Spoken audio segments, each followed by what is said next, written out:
Britain's rental market is at breaking point. Give me home, please. With not enough homes to go round, soaring rents, Oh my God. squalid, overcrowded conditions, Little swines. spiralling property fraud, They're crooks, they're running a scam. When am I going to get my money? bedsits to mansions, We're just trying to see when you're leaving our property. Carnage, utter carnage. squats to drug farms. It's a frigging full room. Hang on a minute, lad, who are you? I've got a situation. I need police assistance. This is Nightmare Tenants Slum Landlords.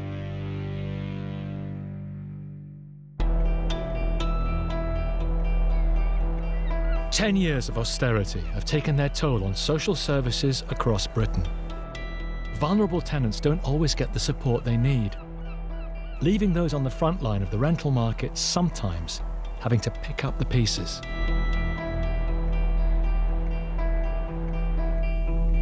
The property's a fantastic location, right on the promenade. Well, we're just going to go to the premises now. I just want to have a look to see what it's like before I speak to the landlord. Letting agent John Bartram manages hundreds of properties in Blackpool and the surrounding area, one of the most deprived areas in the UK. He's checking up on one of his tenants, whose hoarding habit has been causing problems for the neighbours.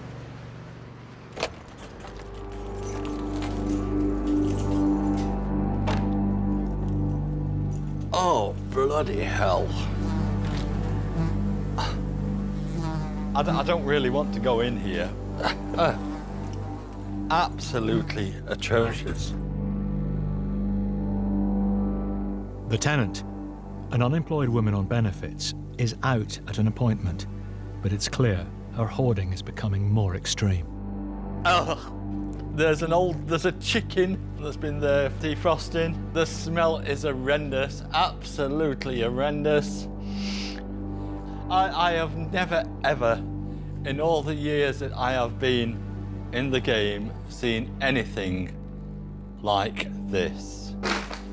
This is absolutely atrocious. You think you've seen it all, and then something will crop up and think, I wouldn't believe that could happen. There's half a pound of butter here that's just chucked on top of there's no work surface to do anything. However this lady's been living in these conditions, I will never know. This door where I'm actually going now is... Oh no, that is into the bathroom. All you can see is the top of the toilet. The rest is full of, I do believe, used incontinence pads.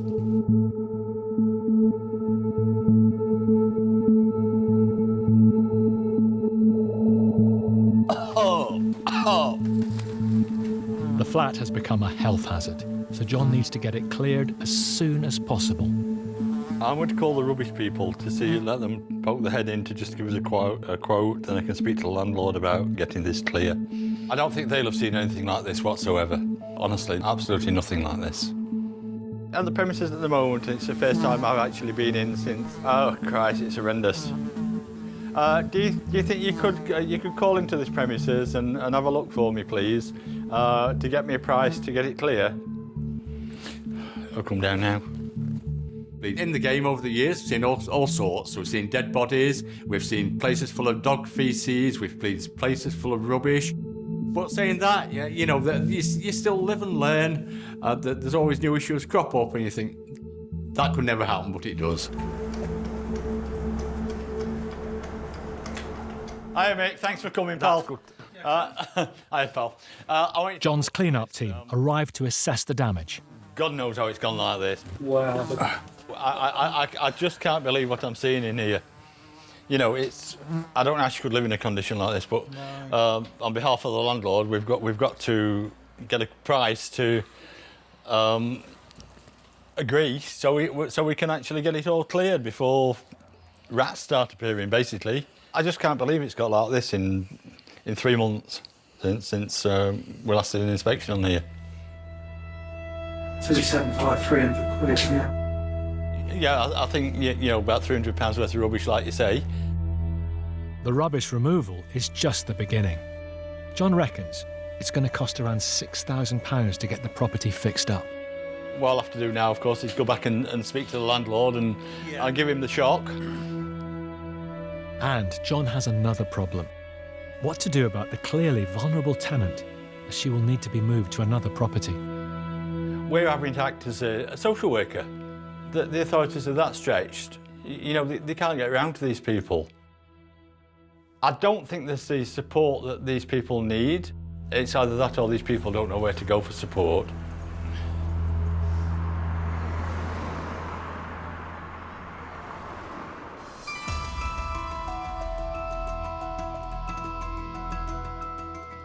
Selling a property can take time, particularly in a flat market.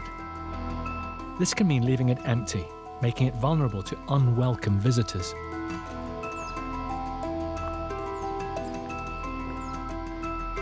My clients have got a property they're trying to sell. The for sale sign went up and it went online. It's now been unlawfully occupied by people unknown who are refusing to leave and claiming they've got a right to be there. Lawyer Chris Sharp is heading to the property to let the trespassers know he's taking them to court in a week's time to have them evicted. When they start to produce documents, the actual home address given on the land registry documents was none other than Thorpe Park Amusement Park. The landlord, a young woman, has tried reasoning with the family, but she's been met with hostility. On the last occasion that they attended the property, they were met by an individual who was yielding a bat.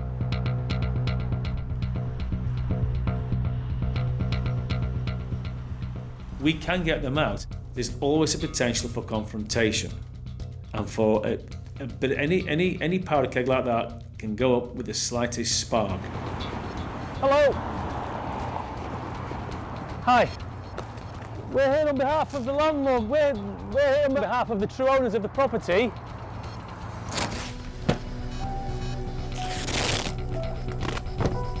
Hello there. We're here on behalf of the true owners of this property. Do you want to come round and have a chat? There you go, mate. You want to take that? You take that. There you go, mate. Thank you. You want to come round the front, mate? Do you want to come round the front? French. French? Yes. You could speak English to my client not long ago. Français. Yeah, Francais. But you could speak English not long ago. Is it selective, yeah? Let's have a chat round here.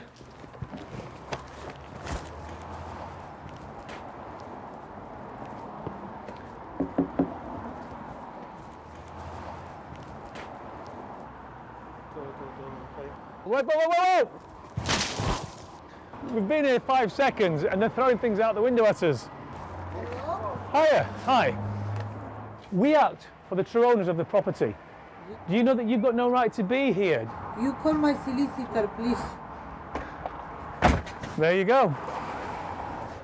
Speak to their solicitor. The squatters are looking for and do find the gaps in the law in which to run and hide. It's a bit cowardly, and it's a very easily defendable position from a squatter's perspective. They don't care for the emotion, the heartache, and the hassle that it causes the owner. It looks like the squatters have called the police. Hello. Hiya. I've just been out of court today, got these papers issued, and as you may or may not be aware, it's a civil matter. We've got to do that, basically. Okay. We knocked on the door to see if we could engage, see what the position was. Quite aggressive then. We came back, they went upstairs and they threw a pan of liquid on us. Turned out it was water. Chris is hoping the police might mediate and get the occupiers to leave. Younger females. Okay. Yeah, nice car, isn't it, they've got in the drive? But I suppose you can afford a car like that when you're not paying rent. As the police aren't sure the squatters are committing a criminal offence, there's little more they can do. They're saying they feel harassed. We're here just to prevent any offensive from happening, but this is obviously an argument between them and the landlords, isn't it? They shouldn't really be throwing things out of windows at us, though. No, I've told them that as well. Good. OK. No worries. Are we OK? Cheers, guys. No worries, thanks very much. Yeah.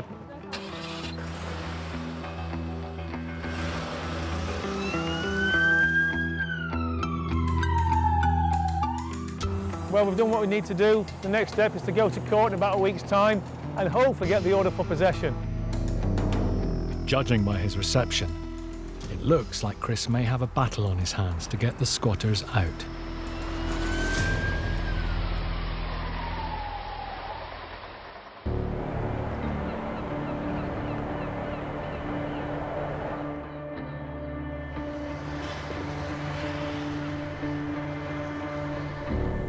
Letting agent John Bartram is dealing with a vulnerable tenant with a hoarding problem. She's living just a stone's throw from Blackpool's famous Golden Mile. I don't think she's 100%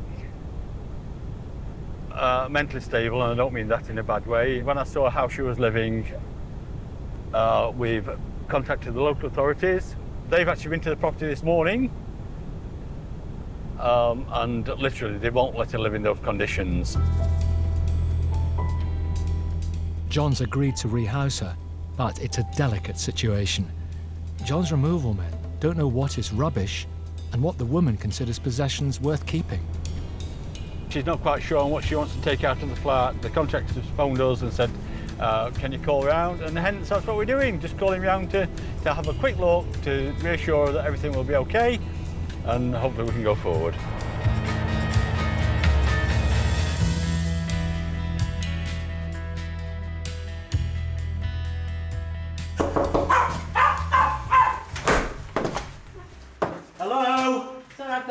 No, yeah, okay, no problem. As you know, your conditions that you're living in aren't the best. Oh, no. And that's why I involved authorities to try and get you some help, which I think you need, don't you? What do you want to take with you? What's it in there so I can listen to it, because we've not got a TV, can't watch it though. Why can't you watch it? Unless get somebody to take it out for me. No, that's what these lads have come for now. Okay. The local authority, they're as stretched as anybody else. But we are not running a charity, no. Our responsibility is to our landlord to get the landlord as much income as we possibly can for his asset. The lads will look after you and take you to everyone to put you in a better circumstance. Yeah. And, you know, let's see where we go from there. Right. Okay. I'm going to put you into flat number 1. What I want you to do for me, flat number 5, there's a settee in there and a bed. Okay. You want to move it? Keep moving down into flat number 1, so she's at least got something to sit on and etc. etc.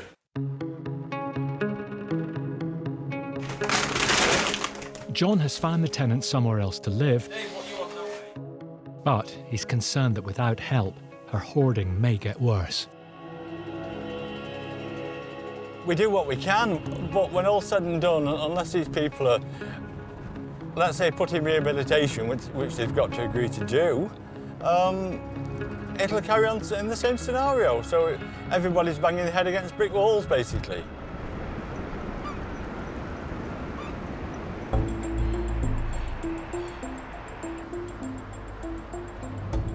The long British buy-to-let boom is faltering. Each month, landlords offload nearly 4,000 properties. Sweeping changes to tax law are one reason.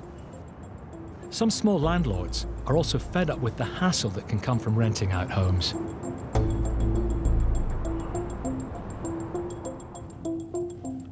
I had no idea how many steps and loops you need to run through to actually evict a tenant. You know, somebody doesn't pay rent and things are very much in their favour and you just get very angry and frustrated by it.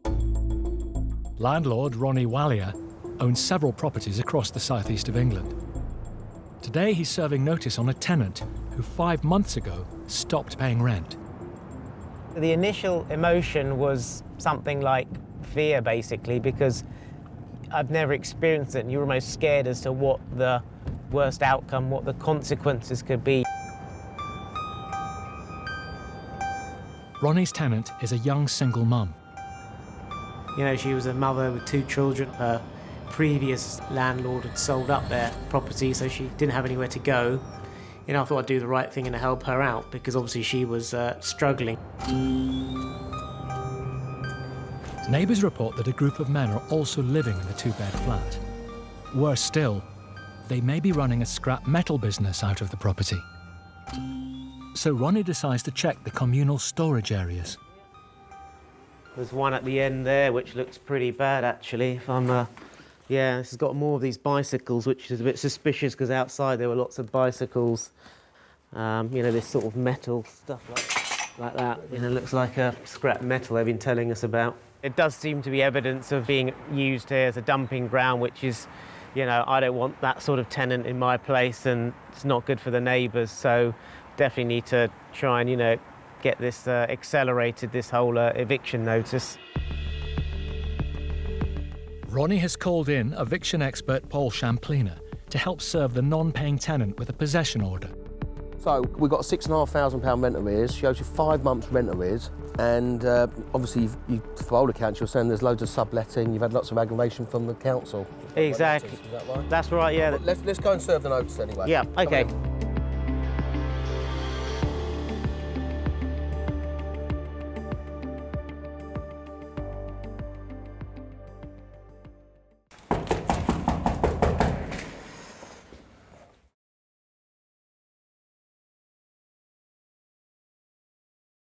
Julia? No. They're in. They're definitely in.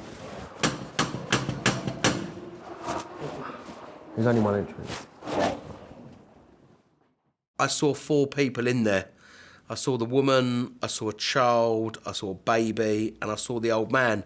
And when I started talking to them, they literally tried to get out of sight, and it was as if they were hiding behind the sofa. Right. Well, look, I've got to serve notice that they're in. Yeah. They owe you money. Yeah. Came 3 weeks ago. The last person they want to see was the landlord. They They don't want to answer questions. They don't want to see you. They owe you money. You know, we have that a lot where tenants come in denial and they don't want to. I know she's not picking up the phone to me now. Of Anyway, course, it's a waiting game for them. It's trying to stay in the property as long as possible and stuff. So let's serve the notice. Okay. Okay. Great.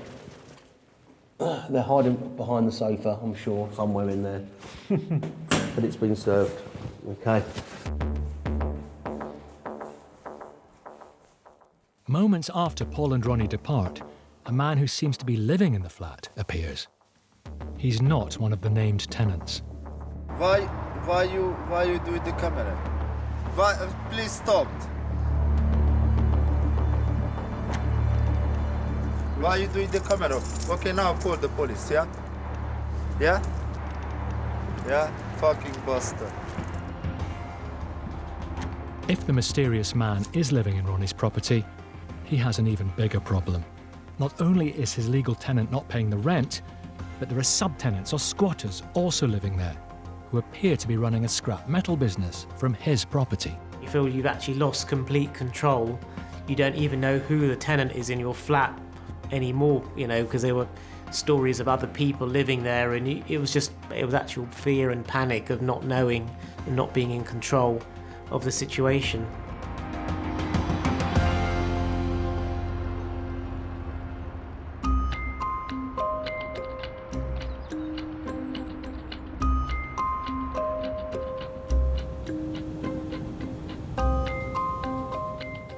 Letting agent Paul Ainsworth-Lord manages over 800 rental properties on behalf of local landlords.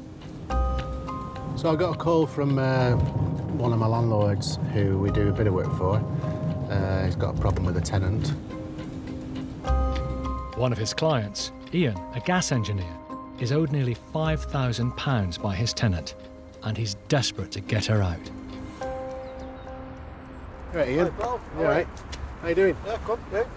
I spoke to you the other day about this problem you've got with this tenant. Tell me about it. What's crack?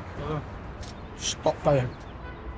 So 12 months down the line. Down line, she's not answering phone calls. That answers nothing. And have you had any rent in that 12 months? I've nothing to offer. Tried to get in touch with her. She's not answering phone. She won't let us in. The chain's locked on door. She screwed all that's about shut. And there's I think there's a big dog in there, you know. Big nasty dog. What sort of dog? I don't know what my family was. So what do you want me to do? Try and get her out and recover some money back. What makes this all the more galling for the landlord, Ian, is that his tenant used to be a family friend. It turns out he's done her a favour because there's some connection between her and some family member. And when there's tenancies and rental properties being rented to people where there's connections with friends or family, I can usually say 8 times out of 10 there's going to be trouble. 5 days later, Paul and his colleague Sally are on their way to serve Ian's non-paying tenant with an eviction notice.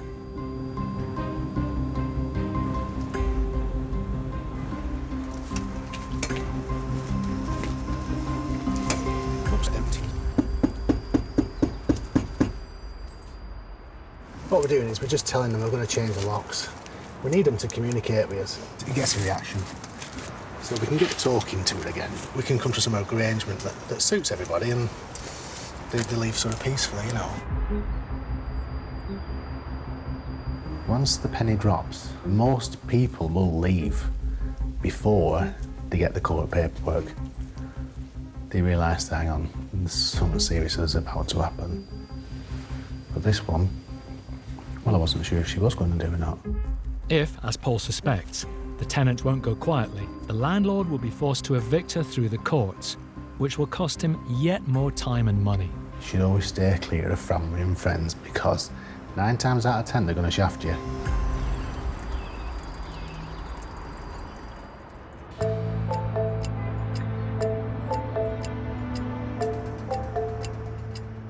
A week ago, lawyer Chris Sharp served a notice to a family who he believes are squatting in his client's property. Today, he's attending a court hearing to have them evicted.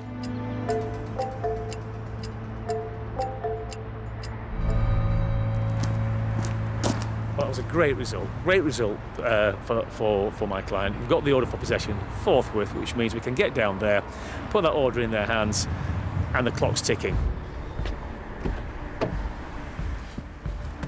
I'm going to really hope to see their good side here, because if they can go peacefully, that's the end of the matter.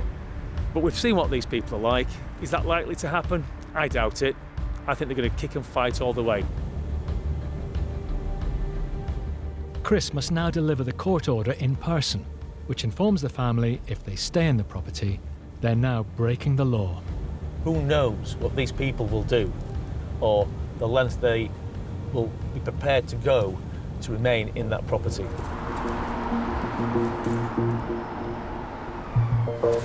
I'm hoping there's going to be no issues or grabbing. We're not going to have a tie to grab, if indeed it comes to that.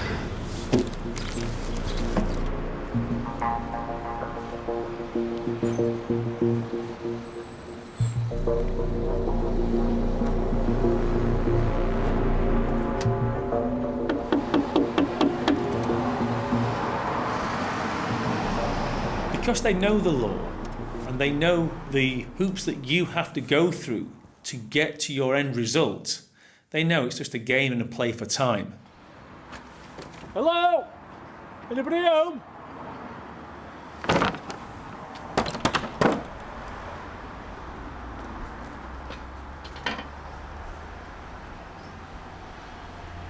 The signs are that they've gone, which is great. It's possible the squatters are still in the property or are about to return. But Chris takes a gamble and instructs a locksmith to drill out the locks to get him in. So we've got the court order, right? If we do find anybody inside, we just come away and leave it, okay? Okay. So, if you want to crack on.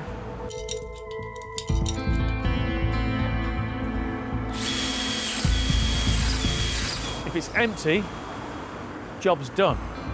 If it's not, we back off, we get the police or we get the sheriff. Thank you. Is anybody in? But let's just so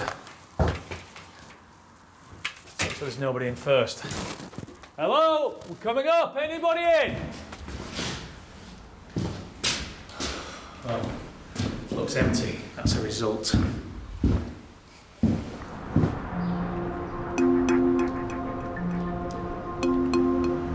We've got this property back, and our client can now move on, sell this property, and carry on with their lives.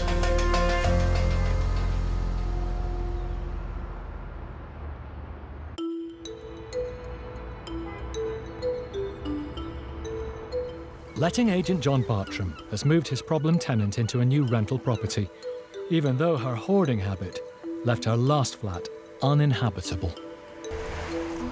Well, we've got to rehouse her somewhere, and with her having a little dog as well, which is, I think it's the only company she's got. We actually spoke to one of the landlords and we felt an obligation that we could find her somewhere to live to be more suitable. Today, John is checking up on the tenant to see how she's getting on in her new flat. Hello, it's only me, okay? Yeah. Can I pop in 1 second? Let's have a look at you. How are you settling in? Are you finding this a lot better for you? I could jump for joy. You could jump for joy. And I think the local authorities have given you their details, have they? Or are they going to come and see you to make you aware of who you can contact if these issues arise again, isn't it? And is it warm enough for you and everything's okay? Yes, thank you. Okay, that's good. That's good. Just one little thing that's jumped out at me. There's a bit of a pungent smell already. We can't have it going back to how it was in your previous property, can we? A lot of the tenants that we actually deal with are housing benefit tenants. A lot of them are on the lower scale of the education levels. But someone has got to look after these, someone's got to rehouse these, and someone's got to take care of these people. Okay. Yeah. Anyway, I'm going to go because it's time for the office to close. So, the girls will be shouting. You have a good evening. You as well. Okay, well, thank you very much for that.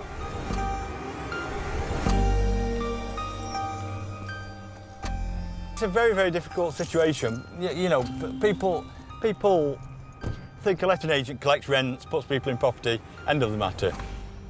They don't realise it involves the sort of work that is involved in keeping people on the straight and narrow and in a home.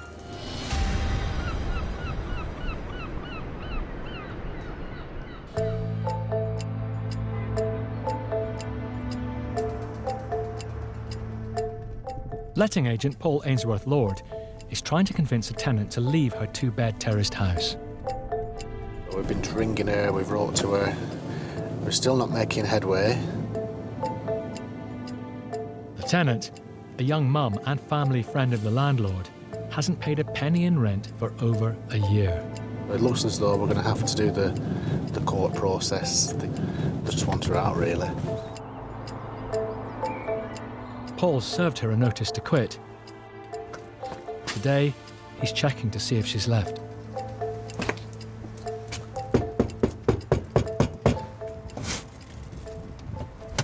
We did have a report from a neighbour saying they thought they saw her moving out, so...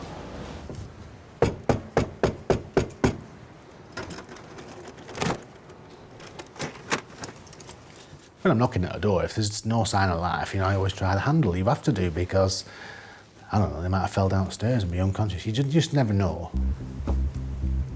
Hello? Hello? Oh, what a bonny rabbit. It's not got no food neither. Oh, this is well bad. There you go. Paul's unsure whether the tenant has left the house or just gone away for a few days. When I get these sort of situations, we check the fridge because, you look for the milk. We got things out of date in the fridge. There's food, well out of date. 3rd of November on the milk. Milk's always the giveaway because everyone uses milk for the brews, don't they? So I think it's pretty fair to say that they're probably gone. I think we've enough grounds to potentially take possession. Hey Sal, can you print off the system the abandonment notices? I'm thinking, happy days. Phew, Christmas has come early. She's gone, she's done one. Well, that saves a lot of hassle. However, things didn't pan out as we thought they might. A few days later, we get a phone call, and it's the tenant on the phone. With a baby, in a pram, outside the house, couldn't get in. So Sally rings me, she says, oh, I had that tenant on the phone, she's outside the house, can't get in, he's chucking it down, she wants to get in the house. I'm gonna have to go and let her in. I'm thinking, oh, for God's sake. Legally, Ian the landlord had no choice but to hand her back the keys.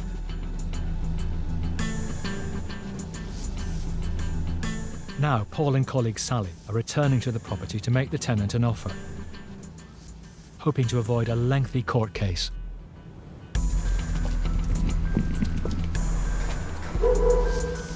You know the court process has started, so we don't want to see that through unnecessarily. I presume you're going to need some money to get your next house, aren't you? Well, how about if we were to help you on your next move? Paul's offer of cash falls on deaf ears.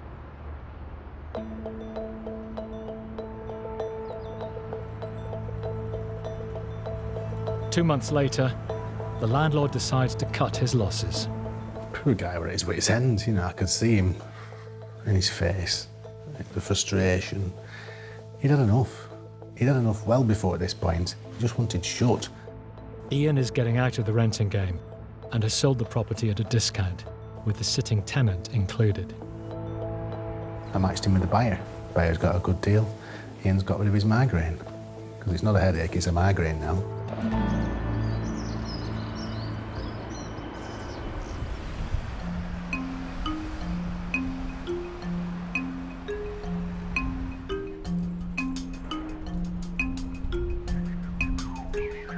Ronnie hasn't had any money for absolutely ages. The rent arrears is now over £10,000 for numerous complaints from neighbours. I don't know if the tenants are going to be there. I don't know what state the property's going to be in. Eviction expert Paul Champlina is en route to landlord Ronnie Wallier's flat. The possession order against his tenant, who stopped paying rent, expires today. All I know is you know, today we are going to get the property, but this case has been knocking on for months. I mean, it's taken us from when we got the court order to now eviction-wise, it's been over 2 months. Good morning, Ronnie. Hi, morning, Paul. How are you? Okay. Feels like months ago since we last met. Yeah, seems like a long, long time ago. Just shows how long this whole thing can take sometimes. Today you're going to get your property back. Yeah, exactly. Finally. Finally, I should be happy. Still very deflated by it all because my gut feeling is yes, I'll get the property back. Great. You won't get any money. I won't get any money back, so I'll write off £10,000 plus the legals. Yeah. I think in terms of people saying property's easy money and it's a safe bet, I think maybe that was true 10, 15 years ago, but nowadays I think it's a complete falsehood.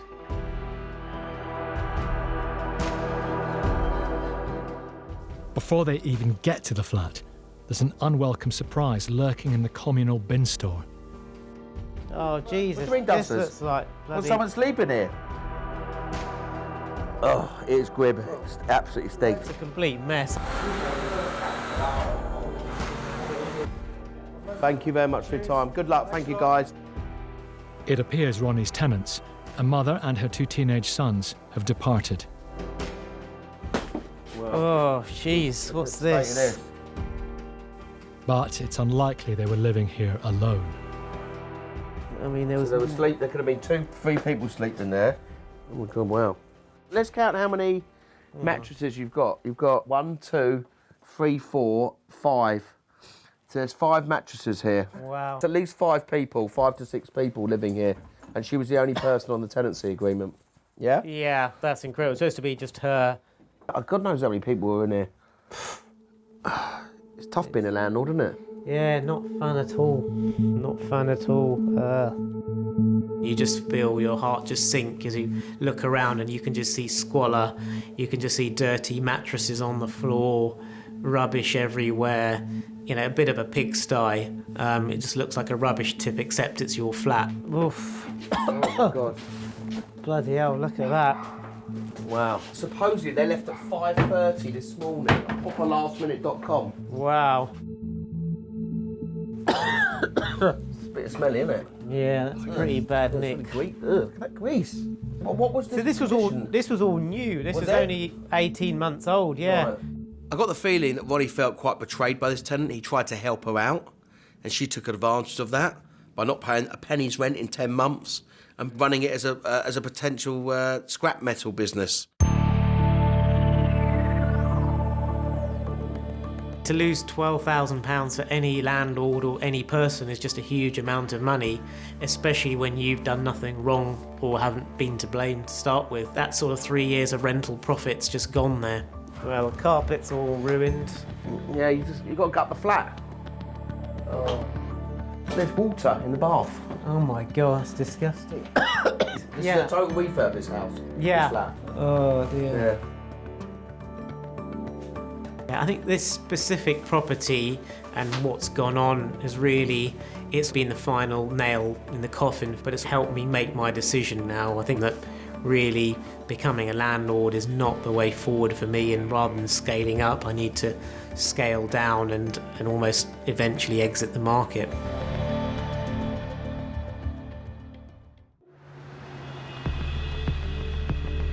A shortage of affordable property has led to a housing crisis in the capital. Low-paid construction workers, often from abroad, are being squeezed into overcrowded and unsafe accommodation by unscrupulous landlords.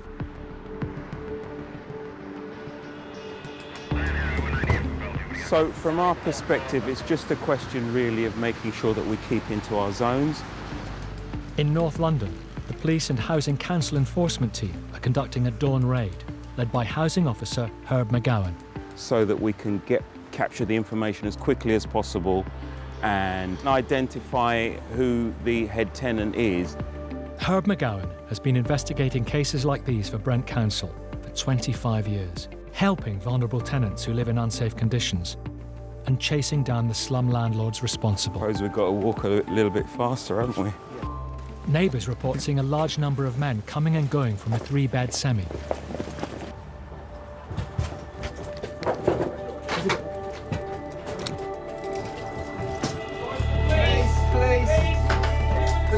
Just need your documents, okay? Excuse me, please.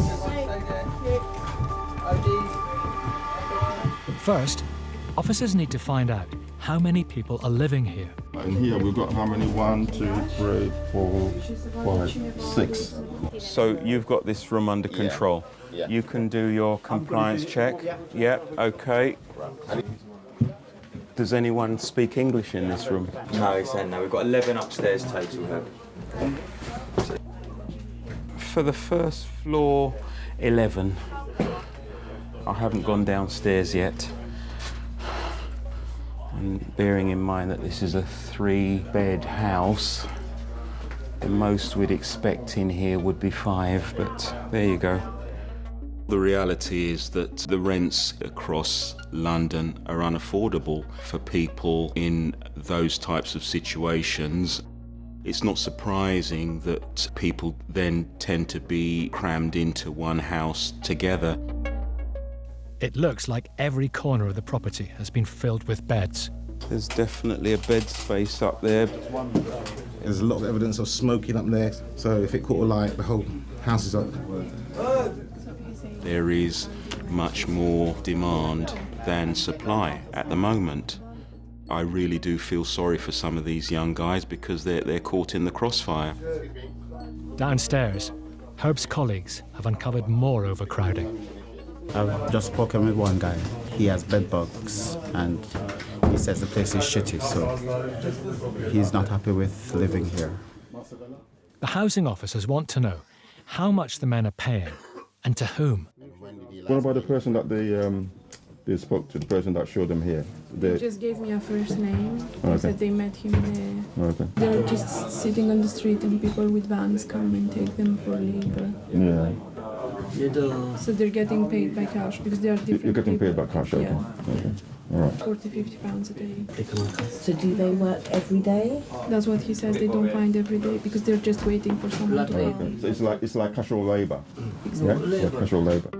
It is clearly criminal activity to take money off vulnerable young men. It's not acceptable.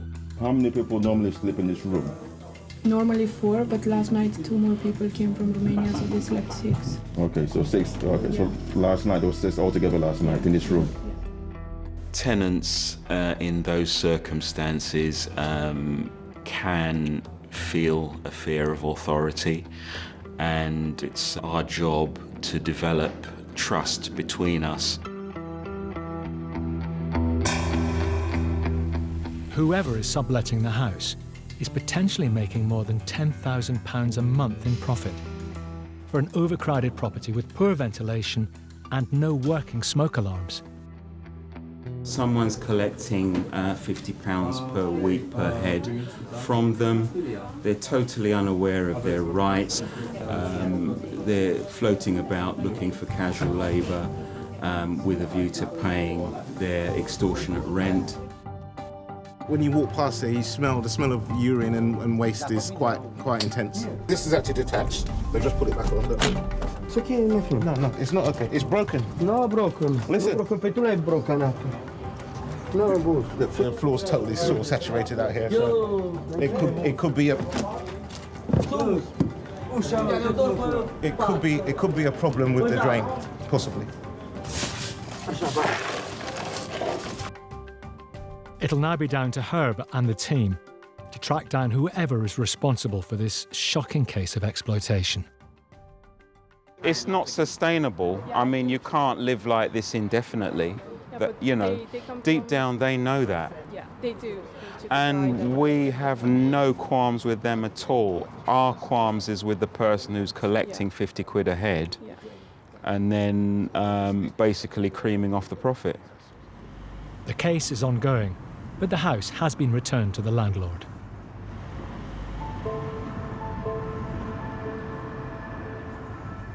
I don't want to be in a situation where anyone is taken advantage of in such a cruel manner.